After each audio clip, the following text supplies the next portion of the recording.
Hey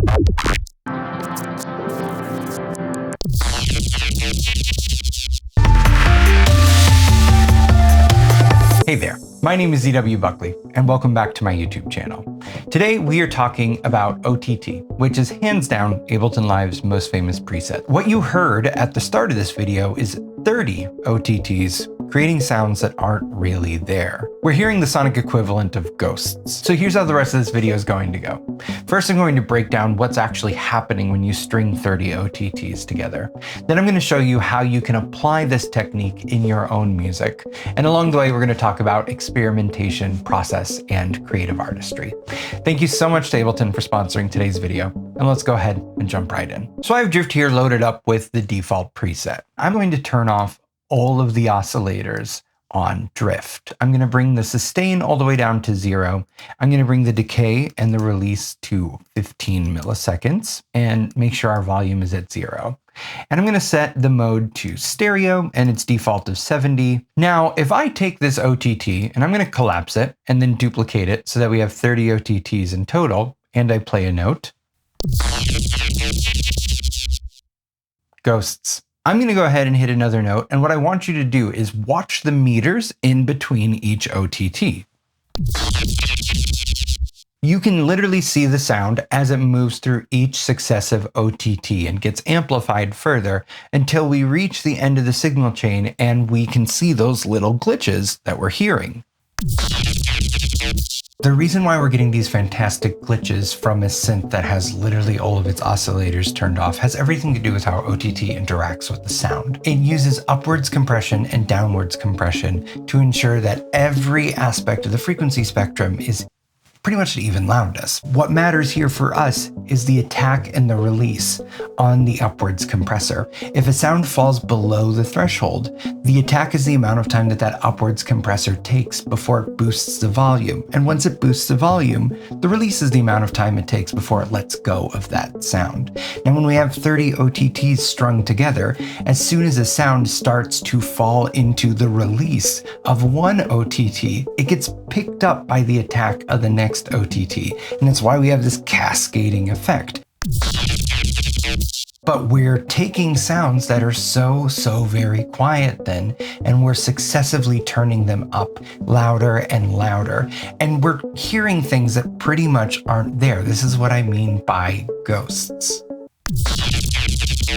But the question then becomes, how do you take this neat trick and turn it into a technique that you can use to express your creative artistry within your music? This question arises anytime you find an interesting signal chain or process in music production, and the answer most often is experimentation. But let's first turn these 30 OTTs into a rack that we can use for experimentation and as a vehicle for exploring one of the best tools available to music producers, which is modulation. So let's drop back down to just one OTT, and I'm going to go ahead and group it on itself, and we're going to set up some macros. So I'm going to map time to macro 1. I'm going to map the master output to macro 2, and then I'm going to map our crossovers to 3 and 4. Now I'm going to go ahead and map the output for each of the bands to 5, 6, and 7. And then for 8, I want to set up a wet dry chain, but I don't want to use this wet dry. Instead, I'm going to open the chains, and I'm going to create a new chain, show the selector, and I'm going to set up a crossfade. So that way our dry chain is active at 0 and our OTT chain is active at max. And I'll just go ahead then and map the selector to our 8th macro. And I'm going to call that wet dry. Now we can close the chain selector, and I'm going to go back to this first OTT, collapse it, and then again, duplicate it so that we have 30 in total. So there's 5, 10, 20, 30. And just as a pro tip, because I mapped that first OTT before duplicating it out 30 times, every subsequent OTT kept those mappings. If we go to our last OTT, it's still mapped to the macros. This is a huge time saver. Speaking of time savers, if you don't want to make this rack for yourself, I went ahead and uploaded a copy of it and another big OTT rack that I'm going to show you later to my Patreon. So let's create some generative glitchy bubbles to test out our new rack. So I've got an empty MIDI track set up here, and I have a copy of the vinyl distortion effect and no instrument. Now, if I bring up the density on vinyl distortion, it essentially becomes a periodic noise generator.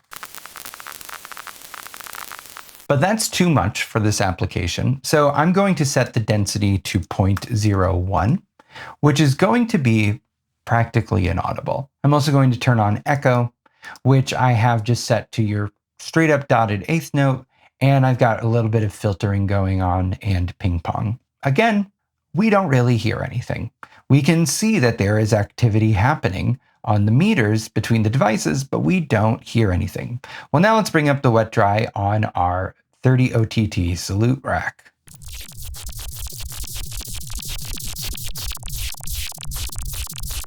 But where this gets really interesting then is when we start to modulate things. So I'm going to engage this LFO that I have here, and I'm going to map our crossovers and map the time scaling, and then map the gain for each individual channel to this LFO. And if I collapse the mapping menu, I have our LFO set to glider and a decently fast waveform. But listen to now how we've got this evolving glitchy texture as I bring up our wet dry.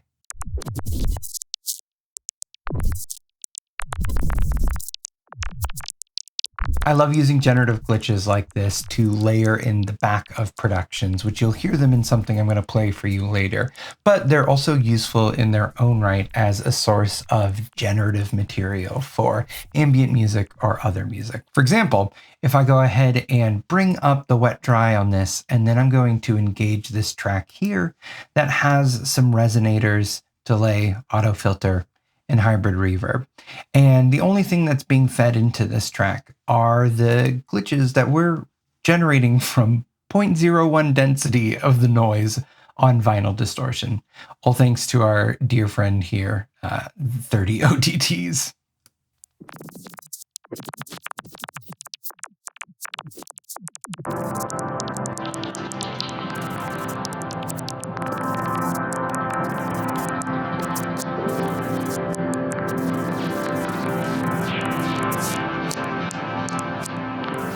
It's interesting to experiment and hear how the racks respond to what I feed it, what ghosts emerge. So I recently recorded a whole bunch of small sounds. And then I chopped the best takes into a drum rack and fed them into my second OTT rack.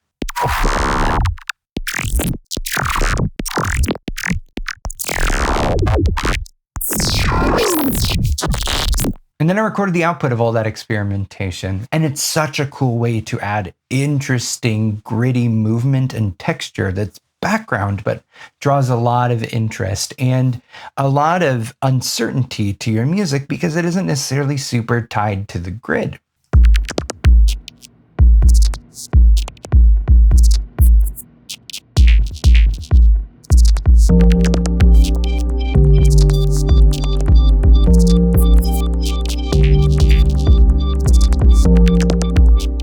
Now this is that other OTT rack that I've built that is nearly identical to the first one that I showed you how to construct.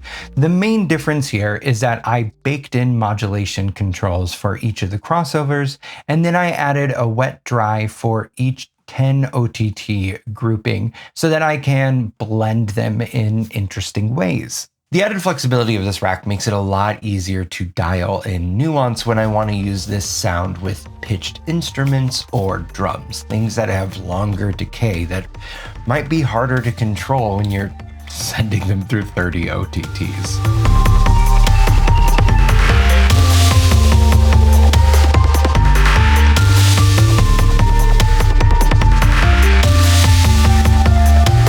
These really big OTT racks also work great as aux or return effects. So for example, I have a pretty complex drum pattern going on right here. Let's pull up the MIDI so we can see what we're talking about.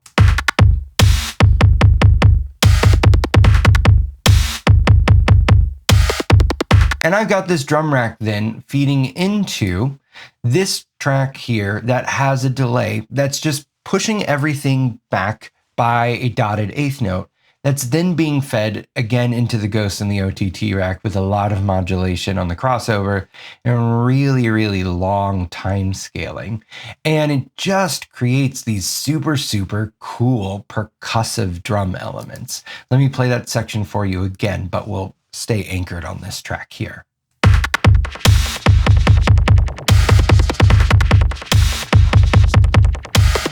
Let's hear this Ghost rack entirely on its own.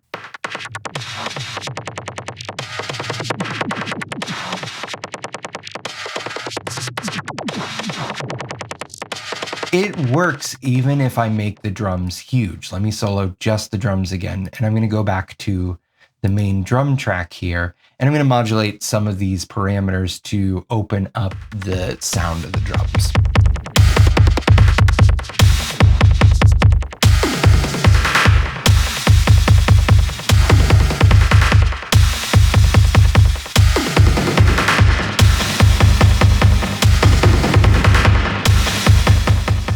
Now, I know that we focus mostly on drums and percussion so far, in part because sending a sound with a strong transient through all these OTTs really triggers those fantastical glitches, but it sounds just as good with pitched and sustained sounds. So let me show you a few examples of that before we wrap up. So I have here a rack with my fantasy kalimba and my endless string instrument.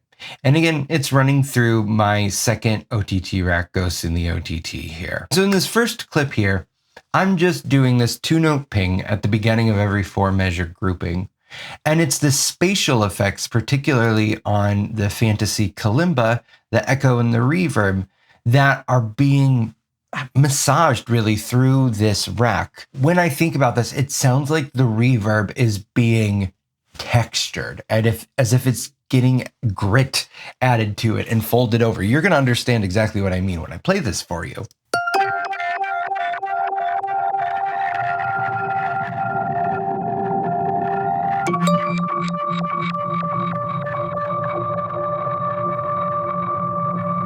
And the key to that textural sound is modulating the crossovers, because as the sound gets squashed to oblivion and boosted through these 30 OTTs, the shifting crossovers continuously change the timbre of the sound. It's as if we have this really resonant peak filter moving back and forth. And that grittiness holds even when we're playing longer passages, like the melody here in this second segment.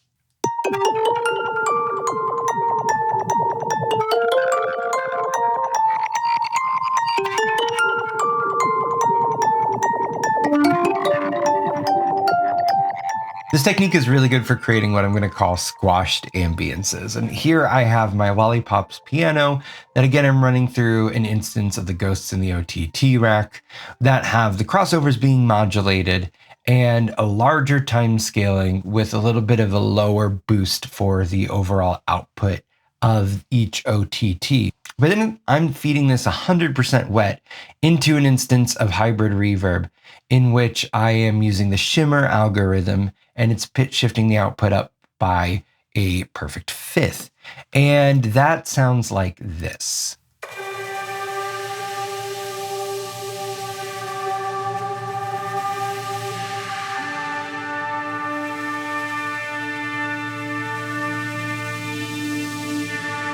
I'm excited to continue exploring this technique and to see how I evolve with it. One of my central creative philosophies is that music producers should stop trying to chase after their own sound and instead focus on finding their own process. The more time you spend surprising and exciting yourself when making your music, the more surprising and exciting your music is going to sound.